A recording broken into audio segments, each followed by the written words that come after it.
présent les titres. Au Gabon, l'église glorieuse de l'amour de Dieu a lancé officiellement ses activités. Plus de détails dans ce journal. Un culte spécial marqué par la remise de dons, c'était lors du programme dénommé Évangélisation parlante, initiative du président fondateur des églises CIPE, par le bishop Olivier Boni. Visite de la première dame Dominique Ouattara dans la commune d'Anyama dans le cadre des activités Children of Africa. Mesdames et messieurs, bonjour et bienvenue à ce bulletin d'information. Débutons ce journal en religion. Les fidèles de la communauté évangélique du Gabon, annexe Port-Gentil, ont manifesté les bienfaits du baptême. Une cérémonie marquée par la présence du pasteur qui a donné les raisons essentielles du baptême.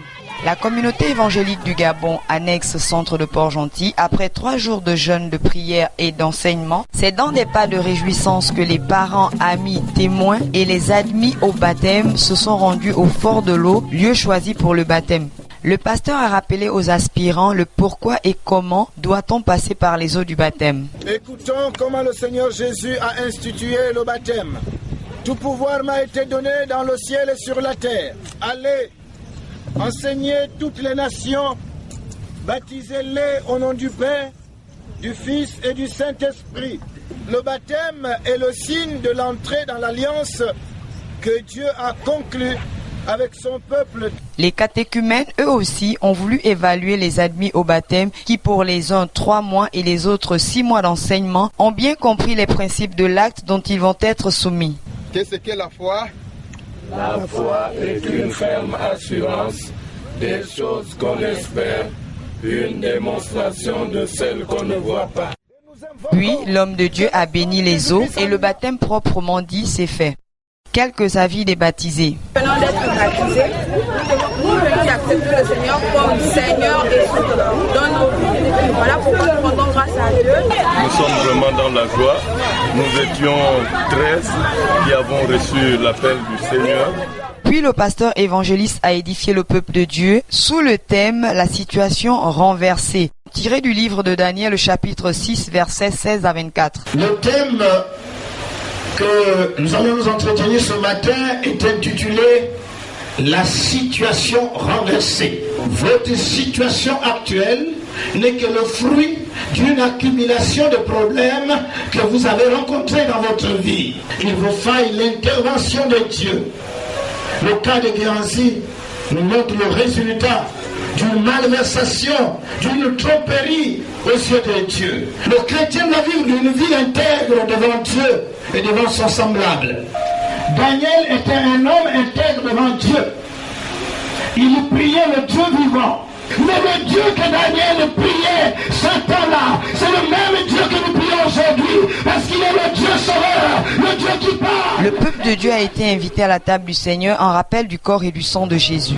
Écoutons le pasteur évangéliste coordonnateur national invité pour les moments. Ce sont des moments de joie, je peux dire, des moments de satisfaction, car la main de Dieu était au centre de tout. À l'endroit de tous les chrétiens, de tous ceux qui ont déjà donné la vie en Jésus-Christ, vous devez continuer à persister, à résister dans la foi.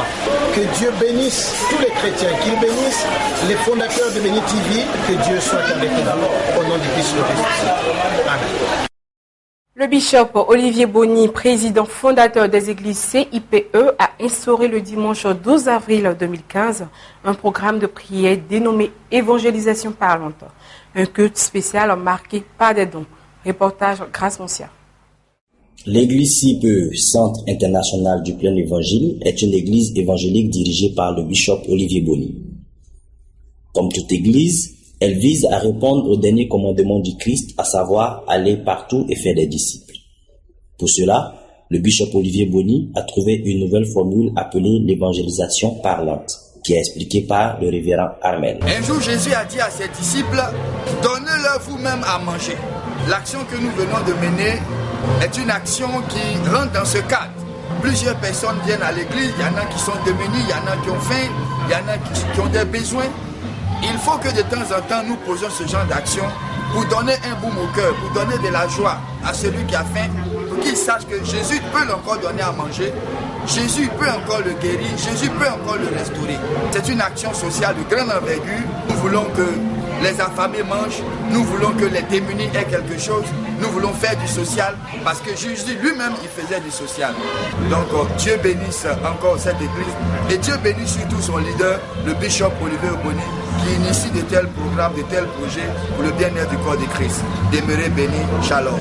Cette première action a permis de donner des denrées alimentaires composées de 50 bidons d'huile et de 50 sacs de riz aux nouvelles personnes et à certains membres de l'église.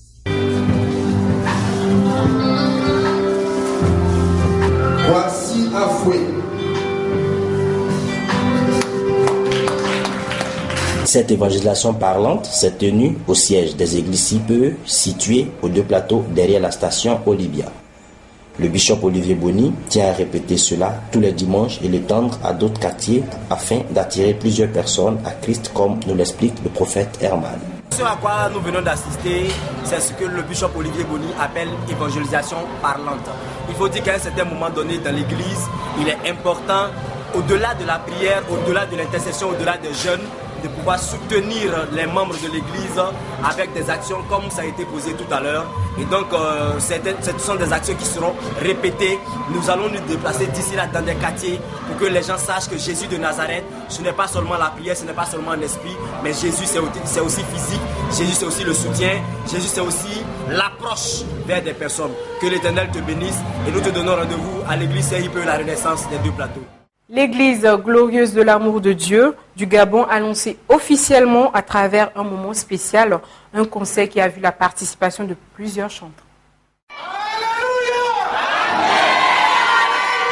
À l'occasion du lancement officiel des activités de l'Église glorieuse de l'amour de Dieu et de la sortie du nouvel album de l'évangéliste Ulrich Nzeli, que la dite assemblée a organisé un grand concert avec une pléiade d'artistes gospel. Le pasteur Antoine, l'organisateur principal de ce concert, a ouvert les moments par une prière. Oui, Père, oh Dieu, ce soir, glorifie ton nom, touche tes enfants et agis au milieu de nous, Seigneur. Nous voulons davantage, oh Dieu, que toi seul prennes la meilleure place. C'était dans une atmosphère forte que les chantres de l'Éternel, conduits par le Saint-Esprit, ont emmené le peuple qui a répondu nombreux à ce concert dans des temps de louange véritables.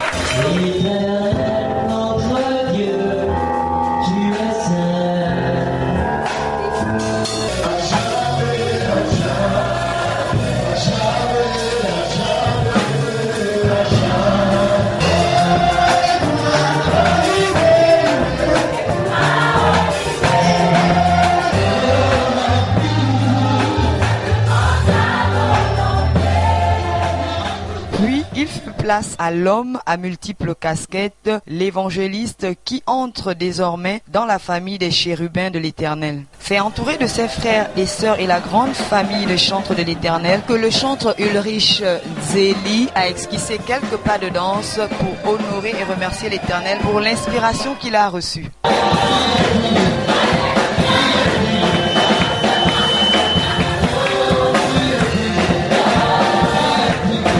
Écoutons les artistes après le concert.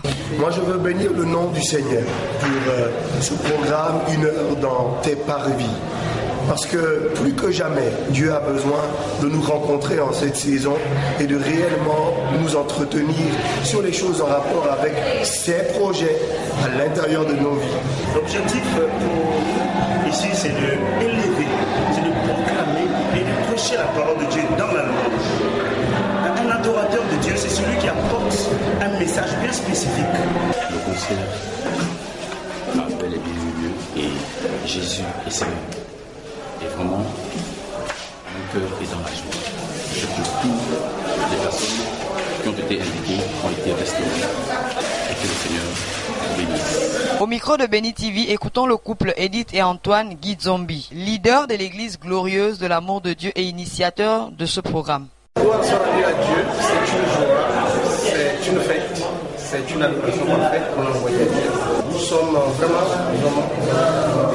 de façon, on doit faire la gloire. Et ce soir, nous avons élevé le nom du Seigneur. C'est En société, la première dame Dominique Ouattara était le mercredi 22 avril 2015 dans le cadre des activités de l'ONG Children of Africa. Cette cérémonie était le lancement des journées ophtalmologiques de consultation et de soins gratuits pour les enfants de 0 à 15 ans. Reportage Grâce Moncia. La commune d'Agnomont a reçu le 22 avril 2015 le lancement de la 4e édition des journées de la caravane ophtalmologique de consultation et des soins gratuits pour les enfants de 0 à 15 ans de la Fondation Children of Africa qui s'est tenue à l'esplanade de l'EPP Plateau d'Agnomont. Contrairement aux éditions précédentes, la 4e édition s'étend dans plusieurs villes du pays, notamment Agnomont du 22 au 24 avril, Bongouanou du 29 au 30 avril et Adembokro du 2 au 3 mai. Pendant cette période, l'équipe médicale sera à pied d'œuvre pour dépister les problèmes oculaires des enfants. Cet événement a été marqué par la présence de nombreuses autorités administratives, politiques et traditionnelles. Le premier magistrat de la cité du Kola a présenté son mot de bienvenue. Permettez-moi au nom de toute la population du conseil municipal et à mon nom personnel de souhaiter très sincèrement la cordiale bienvenue à tous ceux qui ont bien voulu effectuer le département de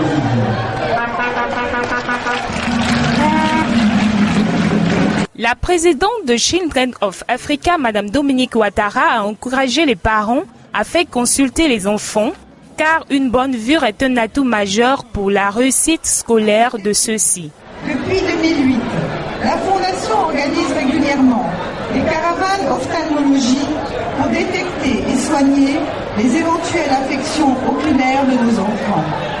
Ainsi, jusqu'à ce jour, ce sont 48 000 enfants qui ont été consultés dans tout le district d'Abidjan, à Aboissou, Yamoussoukro, Kong et Ferké, et parmi eux, des milliers ont pu être suivis et traités, parfois opérés pour des problèmes oculaires divers.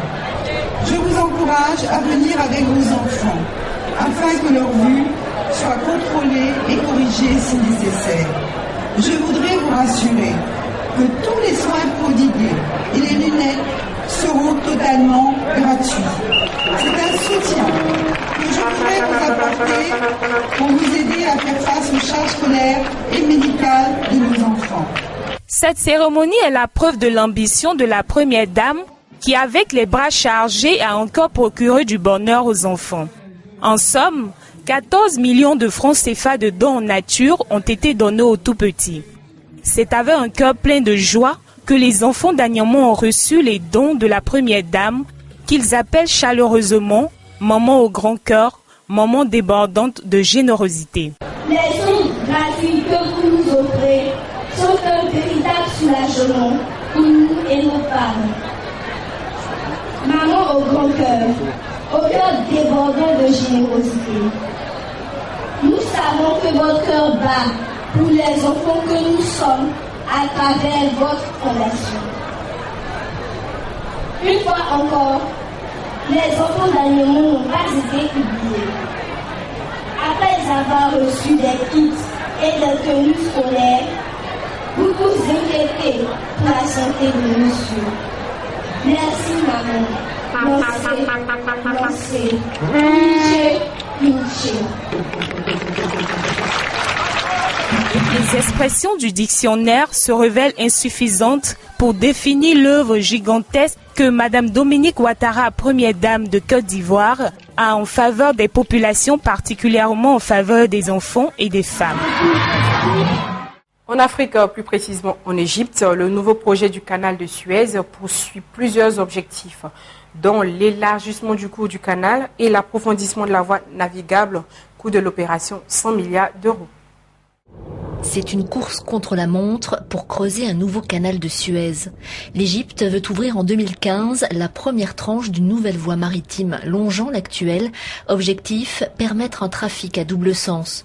L'ouvrage est censé réduire de 11 heures à seulement 3 heures la traversée des 72 km qui séparent Suez sur la mer Rouge et Port Saïd sur la Méditerranée. Supervisé par l'armée égyptienne, c'est le projet phare du président Al-Sisi pour stimuler l'économie égyptienne ainsi que sa popularité.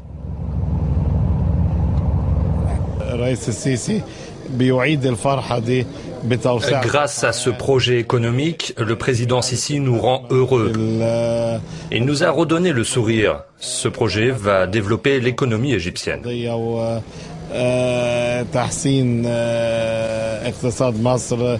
Le canal de Suez rapporte annuellement près de 4 milliards d'euros à l'Égypte.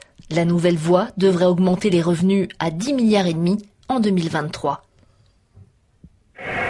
Vieux de 145 ans, le canal de Suez a été nationalisé par Nasser en 1956 en dépit des actionnaires français et britanniques. En 1975, il rouvre après 8 ans de fermeture suite à la guerre des 6 jours. Les pétroliers s'adaptent en renforçant la création de supertankers. L'élargissement complet doit être fini dans 5 ans, coût estimé 3 milliards d'euros. Pour le financer, l'État a émis des bons dont l'intérêt s'élève jusqu'à 12%. Seuls les Égyptiens peuvent les acheter avec l'espoir de faire un bon investissement et d'aider leur pays. Mais c'est surtout la création d'une plateforme logistique autour du canal qui peut s'avérer profitable. Actualité africaine, la crise que traverse le pays a des répercussions sur l'éducation et la santé qui est l'épine dorsale de la société grecque. Parents, élèves et enseignants crient leur désespoir et leur colère. L'éducation et la santé, épine dorsale de la société grecque. Des problèmes omniprésents que la crise n'a fait qu'aggraver. Parents, élèves, enseignants, tous conviennent que le secteur de l'éducation qui a subi des coupes radicales ces dernières années est loin d'être la priorité pour les politiciens. Nikos et Maria sont enseignants du secondaire. Ils ont 4 enfants. Les familles nombreuses comme la nôtre joignent difficilement les deux bouts en fin de mois, explique Nikos, et les enseignants en font partie. L'apprentissage en Grèce s'appuie sur la bonne volonté, la foi et l'objectif que nous avons tous, nous les enseignants, de changer les choses, d'offrir aux enfants le meilleur avenir possible, explique de son côté Maria. Les parents font la même chose de leur côté. Les choses sont encore plus difficiles pour les enseignants mis de force en congé administratif. Ce professeur d'art graphique, lui, attend un poste depuis 1 an et demi. « Je n'ai nulle part où aller, dit-il. Je reste à la maison, à m'occuper de ma famille, à envoyer de la nourriture que je fais moi-même à ma fille qui est étudiante à Thessalonique. J'aide mon fils, tout plutôt que finir par prendre des antidépresseurs, me sentir inutile et nul à mon travail. »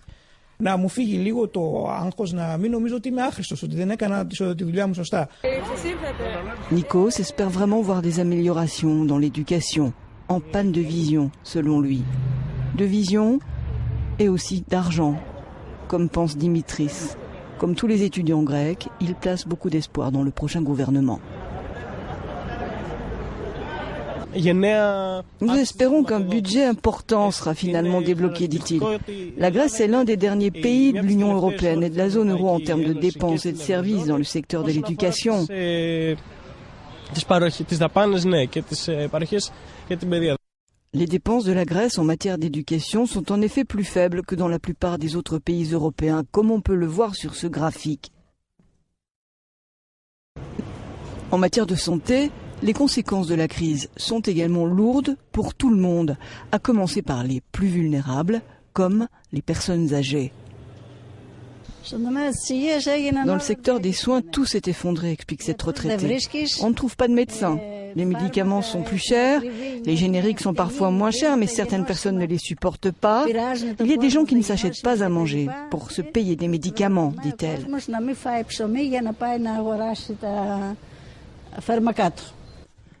Coupe très importante dans le secteur de la santé plusieurs années de suite, on le voit ici, alors que dans le même temps le chômage a fortement augmenté.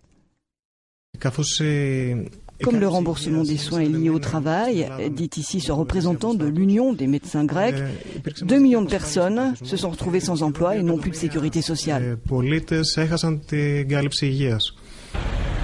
Autre conséquence de la crise, moins d'emplois et baisse des rémunérations pour les médecins. Beaucoup, du coup, sont partis à l'étranger. Ces 6 dernières années, explique Evangelos Fragoulis, rien que pour le Conseil de médecine d'Athènes, 7500 praticiens sont partis à l'étranger à la recherche d'un meilleur emploi, surtout au Royaume-Uni, en Scandinavie et en Allemagne. Même avec moins d'argent dans les caisses, l'éducation et la santé pour les Grecs doivent devenir une vraie priorité. Au Venezuela, en proie à la récession et à une inflation galopante, les pénuries sont devenues un problème quotidien. Faire ses courses nécessite de longues heures d'attente devant les supermarchés. Certains se sont même fait payer pour faire la queue devant les magasins. Crisbel a 22 ans et 2 petites filles qu'elle élève seule dans un quartier populaire de Caracas. Depuis 1 an, elle gagne sa vie en faisant des courses pour les autres et en allant à la chasse aux produits de première nécessité. En raison des pénuries, remplir ses placards au Venezuela est devenu un exercice difficile qui demande du temps et de la patience. Alors tous les jours, Crisbel se lève avant l'aube pour essayer de savoir le plus tôt possible où vont arriver les produits. Je fais ça pratiquement tous les jours. Sortir à 2 h du matin pour faire la queue jusqu'à 10 h, ensuite aller en faire une autre pour voir ce qu'ils vendent, passer toute la journée comme ça à chercher. Parfois dans un supermarché, on trouve du lait, du sucre ou du café, mais il faut aller ailleurs pour la farine et le riz. Le Venezuela, puissance pétrolière dirigée depuis 2013 par l'héritier d'Hugo Chavez, Nicolás Maduro, souffre d'un contrôle d'échange très strict imposé par le pays depuis 2003 et de la chute des prix du pétrole qui limite les importations et font s'envoler les prix. Selon une étude réalisée par un institut d'enquête indépendant, les Vénézuéliens consacrent en moyenne 8 heures par semaine à s'approvisionner. Le lait, le savon, les couches ou encore la farine de maïs sont parmi les produits les plus difficiles à trouver. Alors les places dans les files d'attente se marchandent et les produits se revendent à prix d'or. Beaucoup font appel à des acheteurs qui, comme Crisbel, passent leur journée à faire la queue. Une occupation qui rapporte autant que ce que gagnent certains diplômés d'université. Je pourrais gagner ma vie autrement, mais c'est ça qui est le plus rentable, parce que c'est le problème principal en ce moment. Il faut bien que je m'occupe de mes filles, je suis mère célibataire, et c'est ça qui me rapporte le plus d'argent. Une donnée essentielle dans un pays où les prix ne cessent de grimper. En 2014, l'inflation a dépassé les 63%. Le Venezuela est entré en récession et serait, selon les analystes, proche du défaut de paiement. L'annonce du rapprochement entre le Cuba et les États-Unis a fait naître de nombreux espoirs dans l'île, notamment parmi des nombreux petits entrepreneurs de génie qui parviennent chaque jour à prolonger la durée de vie de voitures ou d'appareils ménagers passés de date depuis des lustres. Si on ne jette rien, on répare. Depuis la grave crise économique des années 90, de nombreux Cubains ont dû employer des trésors d'ingéniosité pour combler les carences matérielles liées à l'embargo américain. Tout se recycle, tout peut être réparé, et quand c'est délicat, on pose un patch, on colle, on coud, et on s'en sort. Et ça règle. Aujourd'hui, ces réparateurs font partie du paysage sur l'île communiste. Chaussures, parapluies, sacs, matelas, voire briquets jetables, tout ce qui peut être récupéré passe par leurs mains expertes. Et peu importe le manque de matériel et de pièces détachées, leur créativité fait des miracles. Cet arbre à cam, je l'ai fait venir d'Argentine. Enfin, pas celui-là, un autre. Il a duré 1 semaine parce qu'il était de mauvaise qualité. J'ai donc été obligé d'inventer au point de façonner moi-même cette pièce. C'est incroyable, je sais. Moi-même, j'ai du mal à y croire. Le rapprochement avec les États-Unis et l'assouplissement de l'embargo américain qui étouffe le pays depuis plus de 50 ans pourrait signifier la fin des pénuries pour ces petits entrepreneurs. Il y a manifestement une proposition claire de faciliter les importations pour les coopératives ou les travailleurs privés. Pour les réparateurs comme Raoul, cela voudrait dire avoir désormais entre leurs mains un matériel de bonne qualité. Et au-delà, peut-être, songer à une véritable amélioration de leurs conditions. On connaissait bien le Botox dans son rôle contre les rides, mais on lui aurait découvert une nouvelle vertu, celle de lutter contre le cancer de l'estomac.